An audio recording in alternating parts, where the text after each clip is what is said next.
룻기 1장 1절에서 6절. 사사들이 치리하던 때에 그 땅에 흉년이 드니라.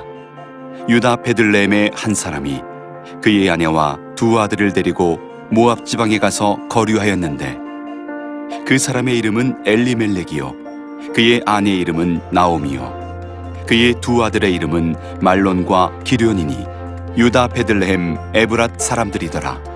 그들이 모압 지방에 들어가서 거기 살더니, 나오미의 남편 엘리멜렉이 죽고 나오미와 그의 두 아들이 남았으며, 그들은 모압 여자 중에서 그들의 아내를 맞이하였는데, 하나의 이름은 오르바요 하나의 이름은 루시더라. 그들이 거기에 거주한 지 10년쯤에 말론과 기련 두 사람이 다 죽고 그 여인은 두 아들과 남편의 뒤에 남았더라. 그 여인이 모압 지방에서 여호와께서 자기 백성을 돌보시사 그들에게 양식을 주셨담을 듣고, 이에 두 며느리와 함께 일어나 모압 지방에서 돌아오려 하여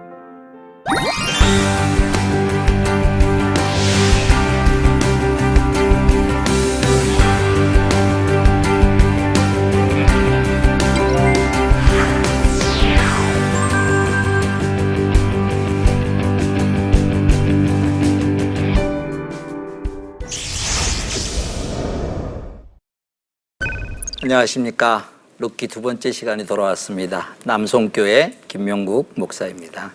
오늘 두 번째 강의인데 제목이 여기 있듯이 약속의 땅을 떠남이라고 이렇게 잡아봤습니다.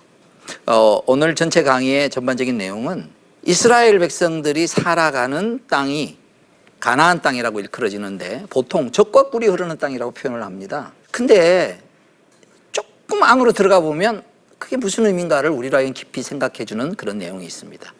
젖과 꿀이 흐르는 땅에서 왜 기근이 왔고 거기서 오는 풍년은 무엇에 근거하느냐, 이런 배경을 좀, 성경적 배경을 알면 굉장히 우리의 삶에 도움이 될 것입니다. 두 번째는 그런 어떤 위기 상황이 왔을 때, 기근이 왔을 때 엘리멜렉이라는 집안이 어떤 결정을 내렸는가 하는 것을 우리가 그 과정을 살펴봅니다. 세 번째로 다 빈털터리가 된 나오미가 창피함을 무릅쓰고 다시 고향으로 돌아오겠다라고 결심하게 된 그 중요한 마음의 동기가 무엇이었을까, 이것을 우리가 살펴보도록 하겠습니다. 우선 약속의 땅의 조건인 흉년과 풍년이라고 되어 있습니다. 성경 룻기 1장 1절을 보면 엘리멜렉이 가장입니다. 베들레헴을 떠나게 된 이유를 설명할 때 그 땅에 기근이 들었다 이렇게 되어 있습니다. 무시무시한 기근이 들었습니다. 근데 이스라엘 백성들에게서 이 기근은 그냥 단순한 기상 조건이 나빠서 생겨나는 자연재해가 아니라고 성경은 설명을 하고 있습니다. 모세가 이스라엘 백성들을 애굽에서 인도하고 광야 40년을 마치고 이제 가나안 땅을 들어가기에 앞서서 지난 40년 동안 우리가 어떤 실수를 했고 어떤 잘못을 했고 하나님은 어떤 은혜를 베푸셔서 주셨으니까 너희가 이제 들어가는 그 땅에서는 이렇게 살아야 되지 않겠냐라고 설명하는 모세의 유언이 신명기입니다. 여러분, 만약에 여러분 아버님이 임종 직전에 불러서 어떤 말을 한다면 그 말은 평소의 말과는 달리 마음 가운데 아주 되새기는 말일 겁니다. 더군다나 그분이 어떤 삶을 살았느냐, 평범한 삶이 아니라 정말 하나님 앞에 믿음으로 살려고 애썼던 사람이라면은 그분이 하는 말은 굉장히 의미 있는 말로 받아들일 거예요. 그래서 신명기를 통하여서 이스라엘 백성들이 새로운 땅, 그 가나안 땅에 들어가서 어떻게 살아가야 할지의 삶의 원리를 가르쳐주면서 그 땅의 조건을 들어서 설명을 하는 것이 성경의 신명기에 나와 있습니다.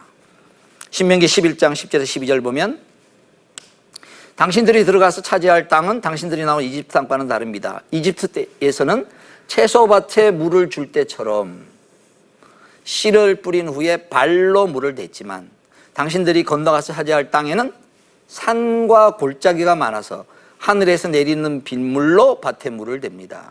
주 당신들의 하나님이 몸소 돌보시는 땅이고 주 당신들의 하나님의 눈길이 해마다 새초부터 새말까지, 그러니까 1년 365일, 요즘 따지면은 24시 영업합니다. 그 얘기예요. 이거는 뭐냐면 옥토입니다. 그 조건 자체가 심어놓고 사람이 필요하면 언제든지 물을 줄 수 있는 땅이라는 겁니다. 근데 이스라엘 백성들이 들어가서 얻을 땅은 산과 골짜기가 많은 땅이라는 거예요.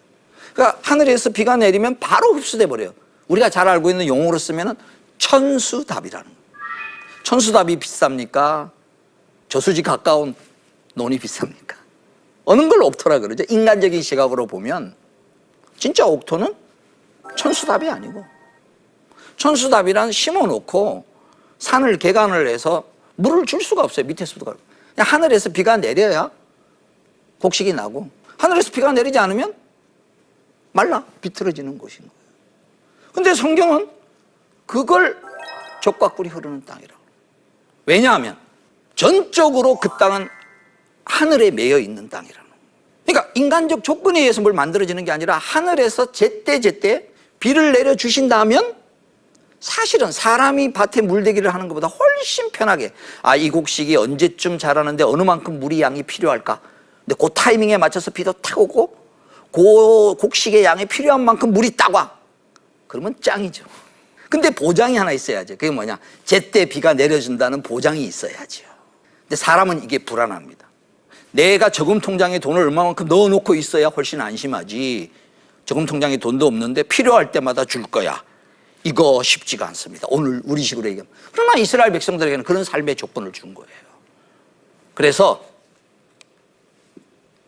이스라엘의 지도를 보면은 여기 이스라엘 백성들이 주로 사는 요 중간 지점이 있습니다. 여기 중간에 수가성이 있고 베들레헴이 있고 나사렛이 있습니다. 여기가 산간 지방입니다. 그러니까 마을들이 이렇게 구성되어 있고 요 밑으로는 전부 밑으로 이렇게 밑으로 내려갑니다. 그래서 보통 성경에 보면 예루살렘에서 여리고로 내려가다가 서울에서 지방에 내려갔다는 그 얘기가 아니라 실제 지정학적으로 내려가는 거예요.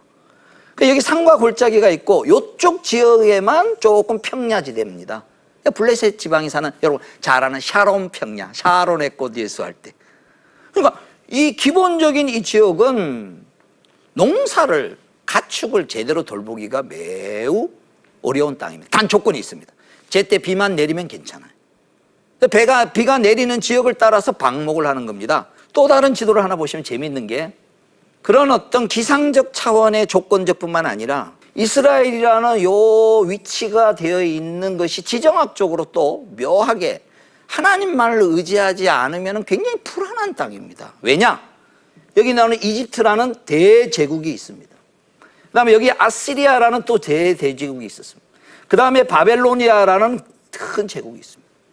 세계의 역사의 판도를 따라서 이집트가 힘이 커지면 위를 정복하기 위해서 아시리아로 쳐들어가는데 여기가 길목입니다. 아시리아나 바벨론이 힘이 커지면 세계를 정복하기 위해서 이렇게 내려가는 중간 통로입니다. 이 이스라엘 땅은 늘 강대국 사이에 전쟁에 시달릴 수밖에 없는 그런 지정학적 위치입니다. 늘 불안한 거예요. 근데 이게 한 번에 역전이 될 수 있는 상황이 있습니다. 그게 뭐냐? 이스라엘이 더 커져버리고 얘들이 힘이 작아지면 중간 이 지역의 통로를 딱 차단해서 중개 무역을 하는 거예요. 여기 통과하는데 통행세를 내라. 그리고 여기서 비싼 말을 사가지고 여기 더 비싸게 팔고, 요렇게 해서 부가 완벽하게 이루어진 축복이 이루어졌던 때가 언제냐? 솔로몬 왕 시대고, 요 판도를 만들었던 때가 여기 별을 제가 그렸는데 다윗 왕 시대에 이루어졌다는 거예요.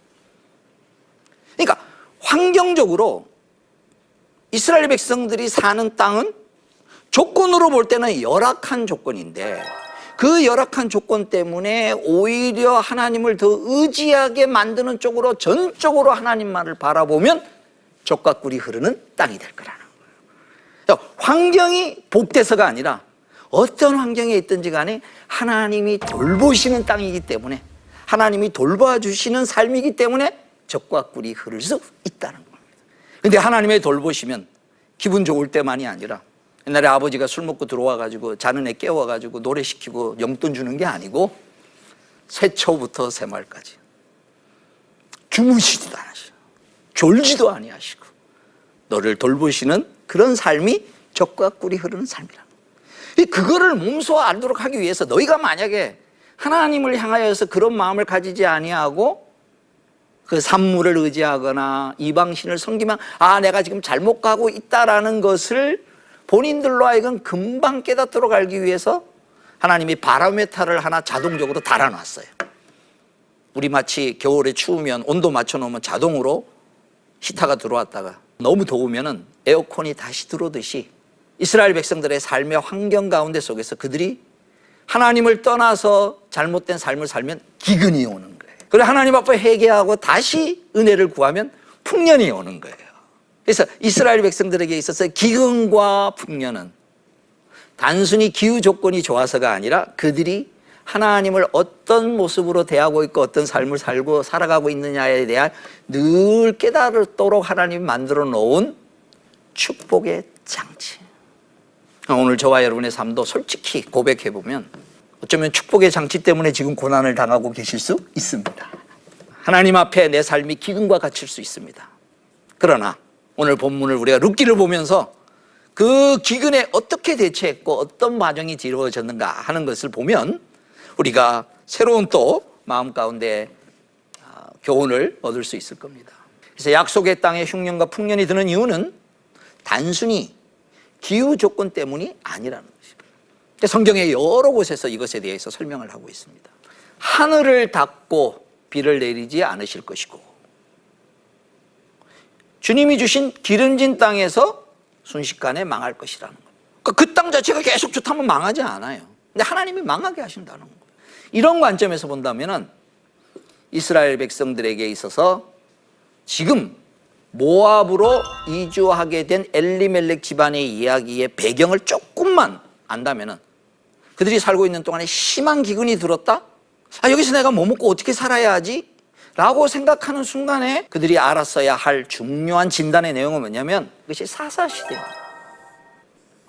사사시대에 하나님을 멀리 떠난 것에 대한 지금 하나님이 그들에게 내리고 있는 뭔 작업이다라고 감을 잡았어야 되는데 엘리멜렉이라는 사람은 자기 이름에 걸맞지 않게 자기 이름은 뭐냐면 아버지가 이렇게 줬어요. 나의 하나님은 왕이십니다. 그럼 왕의 말을 들어야 되는데 왕의 말을 안 듣고 자기 말을 들어서 이렇게 생각하지 아니하고 여기서 잠시 피했다가 우리 모압에 가서 잠깐 살다가 다시 기근이 끝나고 나면 돌아오자. 이렇게 그가 결정을 내리는 거예요. 그런 모습이 정상적인 모습이 아니다라는 걸 금방 알 수 있는 게 뭐냐?